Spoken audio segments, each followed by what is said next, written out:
Naitwa Isa Salum Mkwawa. Nimetia nia kugombea ubunge kwenye jimbo la Songea mjini.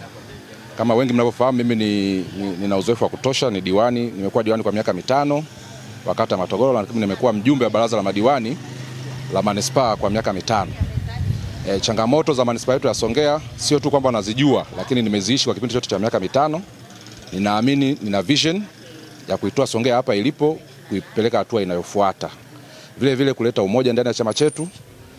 Katika kipindi cha uchaguzi kuna makundi mengi, kuna mivutano hapa na pale, lakini mimi nina uwezo baada ya uchaguzi kuhakikisha kwamba tunaleta chama kwa kimoja na kufanya shughuli za maendeleo ambazo zitatusaidia kuisogeza Songea yetu mbele, kutatua changamoto za watu wetu.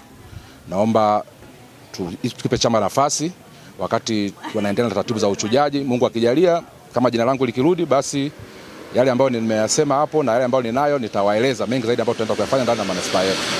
Kwa hayo machache naomba nisiongee sana, ili tutoe nafasi kwa vyombo husika viendelee na taratibu nyingine za uchujaji wa majina. Asante sana.